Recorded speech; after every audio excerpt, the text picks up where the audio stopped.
24 റൗണ്ടപ്പിലേക്ക് പ്രിയ പ്രേക്ഷകർക്ക് സ്വാഗതം. ഞാൻ ഗോകുൽ രവി. 6 മണിക്കൂറിൽ തീ നിയന്ത്രണ വിധേയം.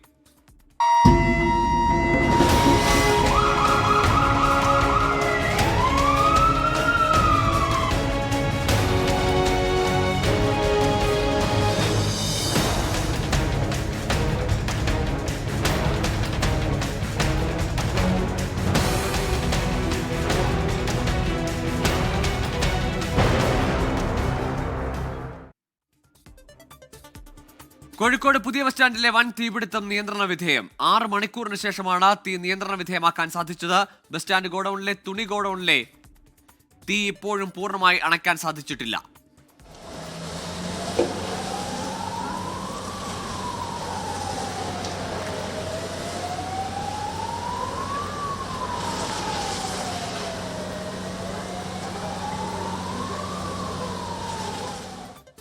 ദൗത്യത്തിൽ പാളിച്ചയില്ലെന്നും സർക്കാർ ആവശ്യമായ നടപടികൾ സ്വീകരിക്കുമെന്നും മന്ത്രി എ കെ ശശീന്ദ്രൻ.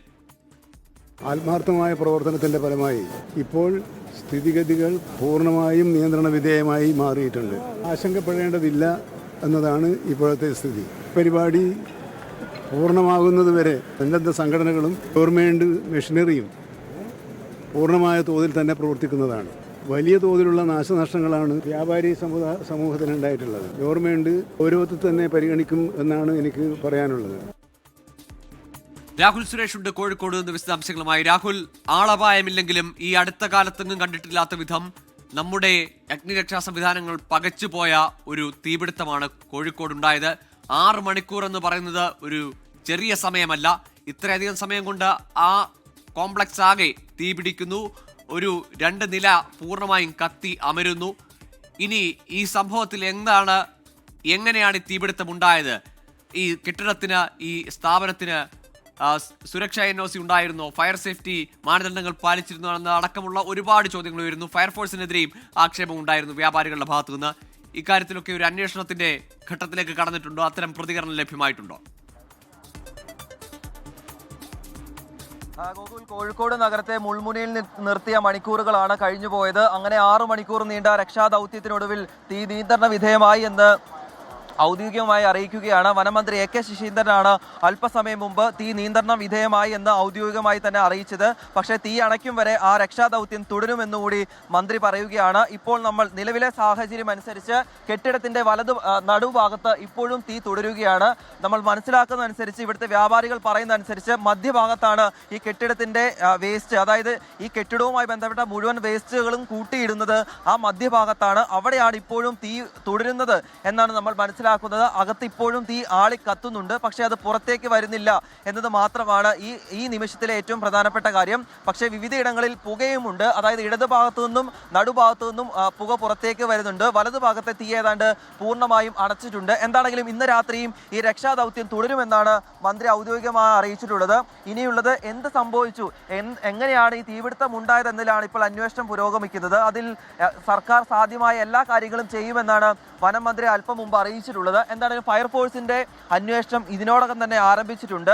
ഇപ്പോഴും നമ്മുടെ മുന്നിൽ ഏതാണ്ട് നിരന്ന് കിടക്കുകയാണ് ഈ ഫയർഫോഴ്സ് യൂണിറ്റുകൾ. ഏതാണ്ട് 20-ലധികം ഫയർഫോഴ്സ് യൂണിറ്റുകൾ 2 ഭാഗങ്ങളിൽ നിന്നുകൊണ്ട് ഇപ്പോഴും തീ അണയ്ക്കാനുള്ള ശ്രമം തുടരുകയാണ്. ഒരുപക്ഷെ നാളെ പുലർച്ചെ വരെ ഈ രക്ഷാദൗത്യം നീളും എന്നാണ് നമ്മൾ ഈ ഘട്ടത്തിൽ മനസ്സിലാക്കുന്നത്. എന്താണെങ്കിലും ആ രക്ഷാദൗത്യം ഒരു ഭാഗത്ത് പുരോഗമിക്കുമ്പോഴും മറുഭാഗത്ത് ഇതുമായി ബന്ധപ്പെട്ട അന്വേഷണം ആരംഭിച്ചിട്ടുണ്ട്. ഗോകുൽ സൂചിപ്പിച്ച പോലെ തന്നെ ഇതിന് ഫിറ്റ്നസ് ഉൾപ്പെടെയുള്ള മറ്റ് സുരക്ഷാ മാനദണ്ഡങ്ങൾ പാലിച്ചിട്ടുണ്ടോ എന്ന കാര്യത്തിൽ അന്വേഷണം കോർപ്പറേഷന്റെ ഭാഗത്തു നിന്നും ആരംഭിക്കുന്നു. അതോടൊപ്പം ഫയർ സേഫ്റ്റി സംവിധാനങ്ങൾ ഈ കെട്ടിടത്തിൽ ഉണ്ടായിരുന്നില്ല എന്നാണ് ഇതിനോടകം തന്നെ ഉയർന്ന ആരോപണം. ആ ആരോപണങ്ങളിലെല്ലാം തന്നെ അന്വേഷണം പുരോഗമിക്കുന്നുണ്ട്. അതോടൊപ്പം രാഷ്ട്രീയ ആരോപണങ്ങളും മറുഭാഗത്ത് പുരോഗമിക്കുന്നു. അതൊക്കെ അവിടെ നിർത്തിക്കൊണ്ട് തന്നെ 6 മണിക്കൂർ നീണ്ട രക്ഷാദൗത്യത്തിനുള്ളിൽ തീ നിയന്ത്രണ വിധേയമായി എന്ന കാര്യത്തിൽ യാതൊരു സംശയവുമില്ല. കോഴിക്കോട്, വയനാട്, മലപ്പുറം ജില്ലകളിൽ നിന്നുമാണ് പ്രധാനമായും ഫയർ യൂണിറ്റുകൾ ഇവിടേക്ക് എത്തിയത്. കരിപ്പൂർ വിമാനത്താവളത്തിൽ നിന്നും ആധുനിക സംവിധാനങ്ങളുള്ള ഫയർ യൂണിറ്റുകളും ഇവിടെ എത്തിയിരുന്നു. അതിനൊടുവിലാണ് തീ നിയന്ത്രണ വിധേയമായിരിക്കുന്നത്. ഗോകുൽ, ശരി, രാഹുൽ സുരേഷാണ് വിശദമായ വിവരങ്ങൾ നൽകിയത്. ഏതായാലും കോഴിക്കോട്ടെ ഈ തീപിടുത്തം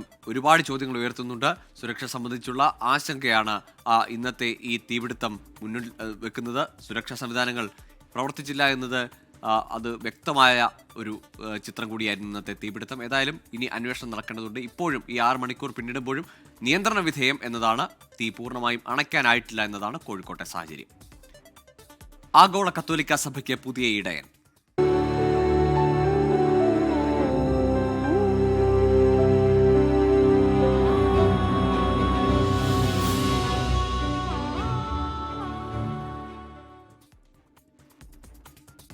വലിയ ഇടയന്റെ വസ്ത്രവും സ്ഥാനമോതിരവും അണിഞ്ഞ് ആഗോള കത്തോലിക്ക സഭയുടെ ഭരണമേറ്റ് ലിയോ 14 മാർപ്പാപ്പ സെയിന്റ് പീറ്റേഴ്സ് സ്ക്വയറിൽ നടന്ന സ്ഥാനാരോഹണ ചടങ്ങിന് ആയിരങ്ങൾ സാക്ഷ്യം വഹിച്ചു. ഗസയും യുക്രൈനും മ്യാൻമറും പരാമർശിച്ച് ലോകസമാധാനത്തിന് മാർപ്പാപ്പ ആഹ്വാനം ചെയ്തു.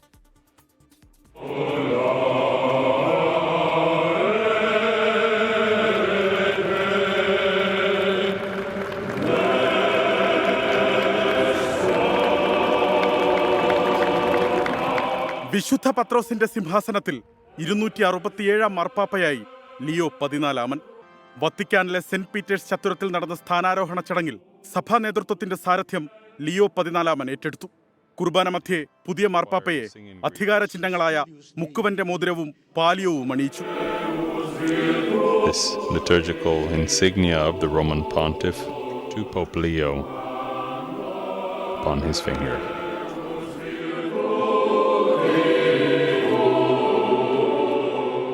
മൂന്ന് ഭൂഖണ്ഡങ്ങളിൽ നിന്നുള്ള കർദിനാൾമാരാണ് ഈ ചടങ്ങ് നിർവഹിച്ചത്. ലോകത്തിന്റെ വിവിധ ഭാഗങ്ങളിൽ നിന്നുള്ള വിശ്വാസികൾ മാർപ്പാപ്പയോട് വിധേയത്വം പ്രഖ്യാപിച്ചു.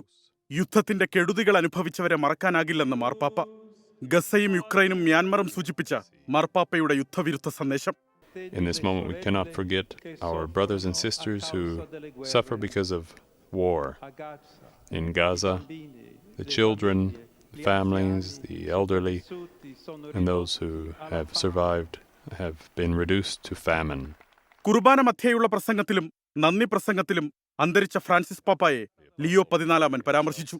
വിവിധ ലോകരാജ്യങ്ങളിൽ നിന്നുള്ള പ്രതിനിധികൾ സ്ഥാനാരോഹണ ചടങ്ങിൽ പങ്കെടുത്തു. അമേരിക്കയിൽ നിന്നുള്ള ആദ്യ മാർപ്പാപ്പയാണ് 69-കാരനായ ലിയോ 14. ഈ മാസം 8 നടന്ന കോൺക്ലേവിലാണ് കർദിനാൾ റോബർട്ട് ഫ്രാൻസിസ് പ്രവോസ്റ്റിനെ മാർപ്പാപ്പയായി തിരഞ്ഞെടുത്തത്. International desk 24. കോഴക്കേസിൽ 1-ാം പ്രതിയായ ED അസിസ്റ്റന്റ് ഡയറക്ടർ ശേഖർ കുമാറിനെതിരെ കർശന നടപടിക്ക് എൻഫോഴ്സ്മെന്റ് ഡയറക്ടറേറ്റ്. ശേഖർ കുമാറിനെ ജോലിയിൽ നിന്നും മാറ്റി നിർത്തിയേക്കും. ഇതിനിടെ ED ഡെപ്യൂട്ടി ഡയറക്ടർ വിനോദ് കുമാറിനെതിരെയും ആരോപണവുമായി പരാതിക്കാരനായ അനീഷ് ബാബു രംഗത്തെത്തി. വിജിലൻസ് കേസിൽ ED പ്രതിരോധത്തിലാണ്. അസിസ്റ്റന്റ് ഡയറക്ടർ ശേഖർ കുമാറിനെതിരെ എൻഫോഴ്സ്മെന്റ് ഡയറക്ടറേറ്റ് അന്വേഷണം ആരംഭിച്ചു. വിജിലൻസ് കൈക്കൂലി കേസിലെ പങ്കും സമൻസ് വിവരം ചോർന്നതുമാണ് ED സോണൽ അഡീഷണൽ ഡയറക്ടർ അന്വേഷിക്കുക. ഇതിനിടയിലാണ് കേസിലെ പരാതിക്കാരനായ Aneesh Babu ED deputy director Vinod കുമാറിനെതിരെയും ഗുരുതര ആരോപണം ഉന്നയിച്ചത്. ശരിക്കും ശേഖർ ആണ് എന്നെ ഹറാസ് ചെയ്ത് ഇങ്ങനെ ചെയ്തത്. പക്ഷേ ശേഖർ അല്ല എന്നെ ഹറാസ് ചെയ്തത്. ഈ രാധാകൃഷ്ണൻ എന്ന് പറഞ്ഞൊരു മലയാളിയാണ് എന്നെ ഹറാസ് ചെയ്തത്. നല്ലതുപോലെ ത്രട്ടൺ ചെയ്തു. ഈ ബാക്കി ഡോക്യുമെന്റും കാര്യങ്ങളും ഒക്കെ പ്രഷർ ചെയ്തത് മൊത്തം ഈ ശേഖറാണ്. അയാൾ എന്നെ ഏറ്റവും ടോപ്പിലിരിക്കുന്ന ആളാണ്, മലയാളിയാണ്. രാധാകൃഷ്ണനാണ് പേരെന്നാണ് എൻ്റെ ഓർമ്മ. പുള്ളിയാണ് എന്നെ ഇതുപോലെ ഇങ്ങനെ ത്രട്ടൺ ചെയ്തത്. നീ ഡോക്യുമെന്റ് സബ്മിറ്റ് ചെയ്തില്ലെങ്കിൽ നിന്നെ ഇത് ചെയ്യുമെന്നൊക്കെ പറഞ്ഞു. അത്രയും ചെയ്തത് രാധാകൃഷ്ണനാണ്. EDയുടെ അന്വേഷണം പണം വാങ്ങി ഒതുക്കാൻ ഇടപെട്ടിരുന്ന ആളാണ് പിടിയിലായ ചാർട്ടേഡ് അക്കൗണ്ടന്റ് രഞ്ജിത്ത് വാര്യരെന്നാണ് വിജിലൻസ് നിഗമനം. ഇയാൾക്ക് ശേഖർ കുമാർ അടക്കമുള്ള ED ഉദ്യോഗസ്ഥരുമായി അടുത്ത ബന്ധമാണെന്നും വിജിലൻസ് കണ്ടെത്തൽ. 3-ാം പ്രതി മുകേഷ് മുരളി ഹവാല ഏജന്റാണ്. ഇയാളാണ് തട്ടിപ്പ് പണം ഹവാലയായി വിവിധ സംസ്ഥാനങ്ങളിലേക്ക് കൈമാറുന്നതെന്നാണ് വിലയിരുത്തൽ. 2-ാം പ്രതി വിൽസനും തട്ടിപ്പിന്റെ ഒരു പങ്ക് ലഭിക്കും. പ്രതികളെ 5 ദിവസം കസ്റ്റഡിയിൽ ചോദ്യം ചെയ്ത ശേഷം മാത്രം ശേഖർ കുമാറിനെ വിളിപ്പിക്കാമെന്നാണ് വിജിലൻസ് തീരുമാനം. എൻഫോഴ്സ്മെന്റ് ഡയറക്ടറേറ്റ് ഒരു സെറ്റിൽമെന്റ് ഏജൻസി എന്ന പരിഹാസമാണ് കേരളത്തിലെ രാഷ്ട്രീയ നേതൃത്വവും പൊതുസമൂഹവും ഉയർത്തുന്നത്. വിജിലൻസിന്റെ വലയിൽ കൂടുതൽ ED ഉദ്യോഗസ്ഥർ കുടുങ്ങുമോ എന്ന കാത്തിരുന്നു കാണാം. കൊച്ചിയിൽ നിന്ന് വിഷ്ണു സുരേഷ്, 24. ഉദ്യോഗസ്ഥനെതിരായ കോഴക്കേസിൽ വലഞ്ഞ് ED. കൂടുതൽ ഉദ്യോഗസ്ഥർക്കെതിരെ ആരോപണങ്ങൾ ഉയർന്നതോടെ രാഷ്ട്രീയ വിമർശനങ്ങളും ശക്തമാവുകയാണ്. പുതിയ സംഭവവികാസങ്ങളിൽ സമീപകാലത്തെ വിവാദമായ കേസുകളും സൂചിപ്പിച്ചാണ് രാഷ്ട്രീയ ആരോപണങ്ങൾ. കള്ളക്കേസുകൾ അന്വേഷിക്കാൻ ചുമതലപ്പെട്ട ED ഉദ്യോഗസ്ഥൻ തന്നെ കൈക്കൂലിക്കേസിൽ കുടുങ്ങിയതോടെ വിമർശനങ്ങളും ശക്തം. സമീപകാലത്ത് കേരളത്തിൽ രാഷ്ട്രീയ കോളിളക്കമുണ്ടാക്കിയ കേസുകൾ സൂചിപ്പിച്ചാണ് ED കൈകൾ ശുദ്ധമല്ലെന്ന വിമർശനം. ED ഉൾപ്പെടെ കേന്ദ്ര ഏജൻസികൾ ജീർണാവസ്ഥയിലെന്ന് CPIM സംസ്ഥാന സെക്രട്ടറി MV ഗോവിന്ദൻ. ഒരു ഭാഗത്ത് കുഴൽപ്പണ കേസ് ഉൾപ്പെടെയുള്ളതെല്ലാം തേച്ചു മാച്ചു കളയുന്നതിന് വേണ്ടി ഭരണകക്ഷിക്ക് വേണ്ടി BJPക്ക് വേണ്ടി RSSന് വേണ്ടി നിലപാട് സ്വീകരിക്കുക, മറുഭാഗത്ത് ഇടതുപക്ഷ പ്രസ്ഥാനം ഉൾപ്പെടെയുള്ള പ്രതിപക്ഷത്തിനെതിരായിട്ട് കടന്നാക്രമണം നടത്തുക, എല്ലാം കൂടി ജീർണമായ ഒരവസ്ഥയാണ്. കരുവന്നൂർ ഉൾപ്പെടെ പാർട്ടി പ്രതിരോധത്തിലായ കേസുകൾ സൂചിപ്പിച്ചാണ് CPIM നേതാക്കളുടെ EDക്കെതിരായ വിമർശനം. എന്നാൽ കോൺഗ്രസ് ആകട്ടെ CPIഎമ്മുമായി ED ധാരണയുണ്ടാക്കുന്നെന്ന പഴയ ആരോപണം വീണ്ടും ആവർത്തിച്ചു. ഗൗരവ അന്വേഷണം വേണമെന്ന് നേതാക്കൾ. കേന്ദ്ര ഭരണ സംവിധാനം അവരുടെ രാഷ്ട്രീയ ലക്ഷ്യങ്ങൾക്ക് വേണ്ടി എതിരാളികളെ പ്രയാസപ്പെടുത്തുന്നതിന് വേണ്ടി ഉപയോഗപ്പെടുത്തിക്കൊണ്ടിരിക്കുന്ന ഒരു ഏജൻസി, അവരുടെ കയ്യിലെ ഒരു കളിപ്പാവിയായിട്ട് അവർ ഉപയോഗിക്കുന്ന ഒരു ഏജൻസി, ആ ഏജൻസി അവർക്ക് ലഭിച്ചിട്ടുള്ള ഈ സ്വാതന്ത്ര്യം അവർ മിസ്യൂസ് ചെയ്യുന്നു, അത് പണസമാഹരണത്തിന് വേണ്ടി ഉപയോഗിക്കുന്നു. ആ കേസ് വളരെ ഗൗരവമുള്ളതാണ്. അതിൽ ഉചിതമായിട്ടുള്ള നിഷ്പക്ഷമായിട്ടുള്ള അന്വേഷണവും നടപടികളും വേണം. കുറ്റാരോപിതരായ ഉദ്യോഗസ്ഥരെ സസ്പെൻഡ് ചെയ്യണമെന്നാവശ്യപ്പെട്ട് A.A. റഹീം MP കേന്ദ്ര ധനമന്ത്രി നിർമ്മല സീതാരാമന് കത്തയച്ചു. ED ഉദ്യോഗസ്ഥർക്കെതിരായ കേസിലും ആരോപണങ്ങളിലും BJP നേതൃത്വം ഇതുവരെ പ്രതികരിച്ചിട്ടില്ല. EDയെ രാഷ്ട്രീയ ആയുധമാക്കുന്നെന്ന പ്രതിപക്ഷ വിമർശനങ്ങൾ തള്ളിയതുപോലെ പുതിയ ആരോപണങ്ങൾ അവഗണിക്കാൻ BJPക്ക് കഴിയില്ല. 24 തിരുവനന്തപുരം. തിരികെ വാർത്തകളിലേക്ക്. പാക് ഭീകരത തുറന്നു കാട്ടാനുള്ള വിദേശ പര്യടന സംഘത്തിൽ ഡോക്ടർ ശശി തരൂർ MPയെ ഉൾപ്പെടുത്തിയതിൽ രാഷ്ട്രീയ വിവാദം തുടരുന്നു. പാർട്ടി നൽകിയ പട്ടിക കേന്ദ്രം അവഗണിച്ചത് രാഷ്ട്രീയ കളിയെന്ന് കോൺഗ്രസ് ചൂണ്ടിക്കാട്ടുമ്പോൾ അതിനെ തള്ളുന്ന ശശി തരൂരിന്റെ നിലപാടാണ് കോൺഗ്രസിന് തലവേദനയായത്. അതൃപ്തി പ്രകടിപ്പിക്കുമ്പോഴും ശശി തരൂർ അടക്കമുള്ളവർക്ക് സർവകക്ഷി സംഘത്തിന്റെ ഭാഗമാകാൻ കോൺഗ്രസ് അനുമതി നൽകി. പാക് ഭീകരത തുറന്നുകാട്ടാനുള്ള കേന്ദ്ര സർക്കാരിന്റെ വിദേശ പര്യടന സംഘത്തിലേക്ക് കോൺഗ്രസ് നിർദ്ദേശിക്കാത്ത ശശി തരൂരിനെ കേന്ദ്ര സർക്കാർ ഉൾപ്പെടുത്തിയതാണ് വിവാദമായത്. സർവകക്ഷി സംഘത്തിൽ ഉൾപ്പെടുത്താൻ ആനന്ദ് ശർമ്മ, ഗൗരവ് ഗൊഗോയ്, ഡോക്ടർ സയ്യിദ് നസീർ ഹുസൈൻ, രാജ ബ്രാർ എന്നിവരുടെ പേരുകളാണ് കോൺഗ്രസ് നൽകിയത്. എന്നാൽ അമർ സിംഗ്, ശശി തരൂർ, മനീഷ് തിവാരി, സൽമാൻ ഖുർഷിദ്, ആനന്ദ് ശർമ്മ എന്നിവരാണ് സർക്കാർ പ്രഖ്യാപിച്ച പട്ടികയിലുള്ളത്. വിദേശയാത്രയുമായി ബന്ധപ്പെട്ട ശശി തരൂർ പാർട്ടിയുടെ അനുമതി തേടിയിട്ടില്ലെന്ന് കോൺഗ്രസ് നേതൃത്വം സ്ഥിരീകരിച്ചു. വിവാദത്തിൽ മറുപടി പറയേണ്ടത് കോൺഗ്രസ് കേന്ദ്ര നേതൃത്വമെന്ന് പ്രതിപക്ഷ നേതാവ് VD സതീശൻ. ശ്രീ ശശി തരൂർ കോൺഗ്രസിന്റെ വർക്കിംഗ് കമ്മിറ്റി അംഗമാണ്. ഞങ്ങളൊക്കെ അദ്ദേഹത്തിന്റെ താഴെ നിൽക്കുന്ന ആളുകളാണ്. കോൺഗ്രസ് വർക്കിംഗ് കമ്മിറ്റി അംഗം എന്ന് വെച്ചാൽ വലിയ പദവിയാണ്. അപ്പം അദ്ദേഹത്തെ കുറിച്ച് കമന്റ് പറയാനുള്ള ആളുകളല്ല ഞങ്ങളായും. അത് കേന്ദ്ര നേതൃത്വം അതിനകത്ത് അഭിപ്രായം പറയും.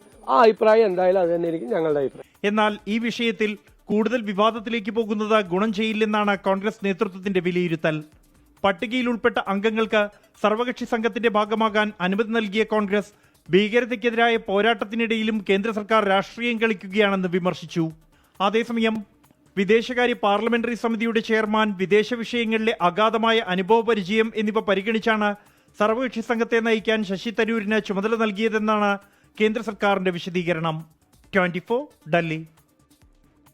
തപാൽ വോട്ട് പൊട്ടിച്ചു തിരുത്തിയെന്ന പരാമർശം തന്റെ പ്രസംഗതന്ത്രമെന്ന് മുതിർന്ന CPIM നേതാവ് G. സുധാകരൻ. പ്രസംഗത്തിൽ കേസെടുത്ത് പോലീസ് പുലിവാല് പിടിച്ചെന്നും G. സുധാകരൻ പറഞ്ഞു. തനിക്കെതിരെയുള്ള കേസ് സൂചിപ്പിച്ച് മന്ത്രി സജി ചെറിയാന് നേരെ പരോക്ഷ വിമർശനം ഉന്നയിച്ച G. സുധാകരൻ H. സലാം MLA-ക്കെതിരെ രൂക്ഷ വിമർശനമാണ് നടത്തിയത്. 1989 ലോക്സഭാ തെരഞ്ഞെടുപ്പിൽ പോസ്റ്റൽ വോട്ടുകൾ തിരുത്തിയെന്ന G. സുധാകരന്റെ പ്രസംഗമാണ് വിവാദമായത്. അല്പം ഭാവന കലർത്തി പറഞ്ഞതെന്നായിരുന്നു വിവാദമായപ്പോൾ G. സുധാകരന്റെ വിശദീകരണം. എന്നാൽ അത് തന്നെ പ്രസംഗ തന്ത്രമെന്നാണ് പുതിയ പ്രതികരണം. ഒരു കാര്യം നെഗറ്റീവായി പറഞ്ഞ് പോസിറ്റീവായ എഫക്റ്റ് ഉണ്ടാക്കുക എന്നുള്ള ഒരു പ്രസംഗ തന്ത്രമുണ്ട്. അതൊന്നും പോലീസുകാർക്ക് അറിയില്ലായിരിക്കും. തനിക്കെതിരെ കേസെടുത്ത് പുലിവാൽ പിടിച്ചത് പോലീസാണ്. തിടുക്കത്തിൽ കേസെടുത്തെന്നും G. സുധാകരൻ. ഇത് സൂചിപ്പിക്കാൻ G. സുധാകരൻ സൂചിപ്പിച്ചത് മന്ത്രി സജി ചെറിയാന്റെ വിവാദമായ ഭരണഘടനാ പ്രസംഗമാണ്. രാജ്യത്തിൻ്റെ മൊത്തം ഭരണവ്യവസ്ഥയും നിയമവ്യവസ്ഥയും സാമൂഹ്യ വ്യവസ്ഥയും രാഷ്ട്രവ്യവസ്ഥയും മൊത്തം ആക്ഷേപിച്ചിട്ട് FIR ഇടാൻ 1 മാസം എടുത്തു. എന്നിട്ട് ആ FIR ബെയിലബിളായിരുന്നു. നല്ല കാര്യം, ഞാനതിനെ അനുകൂലിക്കുന്നു. പക്ഷേ ഇത് 3 ദിവസം കൊണ്ട് ഇടാനെന്താ കാര്യം? അതിനേക്കാൾ വലുതാണോ ഇത്? കുഞ്ചൻ നമ്പ്യാർ സ്മാരകവുമായി ബന്ധപ്പെട്ട തന്റെ പ്രസംഗത്തെ വിമർശിച്ച H. സലാം MLA-ക്കെതിരെ രൂക്ഷ വിമർശനം. ഒരു പാർട്ടി പ്രവർത്തകനെതിരെ വേറൊരു പാർട്ടി പ്രവർത്തകൻ പോസ്റ്റ് ഇടുന്ന രീതി തന്നെ നമ്മുടെ പാർട്ടിയിലില്ല. ഒരു വിമർശനമല്ല, ഒരു ആക്ഷേപമാണത്. അദ്ദേഹം ഏത് പ്രത്യയശാസ്ത്രമാണ് ഉന്നയിക്കുന്നതെന്നുള്ളതാണ് അതിനകത്ത്. അതൊക്കെ പരിശോധിച്ചാൽ മതി. പരിശോധിച്ചാൽ അവർക്ക് കൊള്ളാം. എനിക്ക് അദ്ദേഹത്തെ പറ്റി ഒന്നും പറയാൻ. ഫേസ്ബുക്കിൽ എഴുതിയത് കൊണ്ട് ജനം അംഗീകരിക്കില്ല. താൻ പറഞ്ഞതിൽ ഉറച്ചു നിൽക്കുന്നുവെന്നും G. സുധാകരൻ വ്യക്തമാക്കി. 24 ആലപ്പുഴ. 24 റൗണ്ടപ്പിലേക്ക് വീണ്ടും. തൃശൂർ പുതുക്കാട് താലൂക്ക് ആശുപത്രിയിലേക്ക് ആംബുലൻസ് നൽകി Kerala vision NH Anwar trust. മന്ത്രി R. ബിന്ദു ആംബുലൻസ് കൈമാറി. ജനപ്രതിനിധികളുടെയും COA KCCL ഭാരവാഹികളുടെയും സാന്നിധ്യത്തിൽ പുതുക്കാട് താലൂക്ക് ആശുപത്രി അങ്കണത്തിലായിരുന്നു ചടങ്ങ്. Cable TV operators association, Kerala vision broadband, Kerala vision digital TV എന്നിവയുടെ സഹകരണത്തോടെയാണ് ആംബുലൻസ് നൽകിയത്. മന്ത്രി R. ബിന്ദുവിൽ നിന്നും Thrissur DMO doctor TP Sreedevi ambulance ഏറ്റുവാങ്ങി.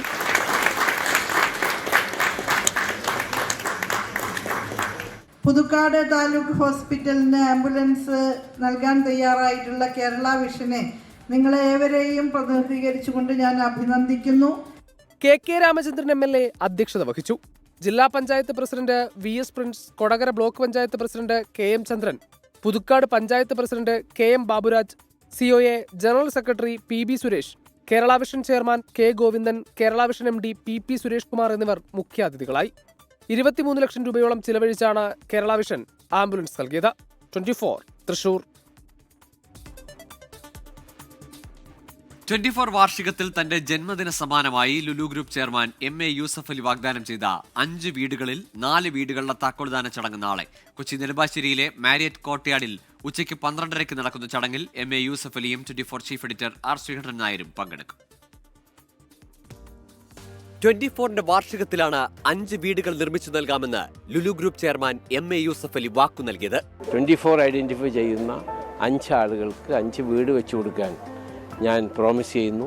ചോർന്നൊലിക്കുന്ന വീട്ടിൽ കഴിഞ്ഞിരുന്ന കോട്ടയം ചെങ്ങളം സ്വദേശി അലീന മോഹൻ എന്ന നഴ്സിംഗ് വിദ്യാർത്ഥിനിക്കാണ് പദ്ധതിയിലെ ആദ്യ വീട്. അസറ്റ് ഹോംസ് ആണ് വീട് നിർമ്മിച്ചത്. തൃശൂരിൽ അടച്ചുറപ്പില്ലാത്ത കൊച്ചു ഷെഡിൽ കഴിഞ്ഞിരുന്ന അച്ഛനമ്മമാർ നഷ്ടമായ ആർദ്രയ്ക്കും സഹോദരൻ അർജുനും അമ്മൂമ്മയ്ക്കുമാണ് രണ്ടാമത്തെ വീട്. തൃശൂർ അമ്പലപുരത്തെ സെബി ജോർജാണ് വീട് നിർമ്മിക്കാനുള്ള സ്ഥലം സൗജന്യമായി നൽകിയത്.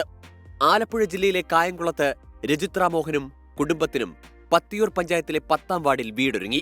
നിലംപൊത്താറായ ഷെഡിൽ കഴിഞ്ഞിരുന്ന കനീഷ് സിനി ദമ്പതികൾക്ക് വീട് നിർമ്മിച്ചു നൽകിയത് കായംകുളം കരിയിലക്കുളങ്ങരയിൽ. വയനാട് മീനങ്ങാടി നെല്ലിച്ചോട് ചെറിയ ഷെഡിൽ കഴിഞ്ഞിരുന്ന സജ്ജനിക്കും കുടുംബത്തിനും വീടിനായി സ്ഥലം നൽകിയത് ബത്തേരി പൂതിക്കാട് ജെയിംസും കുടുംബവും. സജ്ജനിയുടെ വീട് നിർമ്മാണത്തിനുള്ള പ്രാരംഭ നടപടികൾ തുടങ്ങിക്കഴിഞ്ഞു. നിർമ്മാണം പൂർത്തിയായ 4 വീടുകളുടെ താക്കോൽദാനം Lulu group chairman MA Yusuf Ali നിർവഹിക്കും. ഉച്ചയ്ക്ക് 12:30 നെടുമ്പാശ്ശേരി മാരിയറ്റ് കോർട്ട്യാർഡിൽ നടക്കുന്ന ചടങ്ങിൽ 24 chief editor R Sreekandan Nair പങ്കെടുക്കും. News desk 24. ഇപ്പോഴത്തെ കാലാവസ്ഥ സമർപ്പിക്കുന്നത് Berger paints 100 years of trust.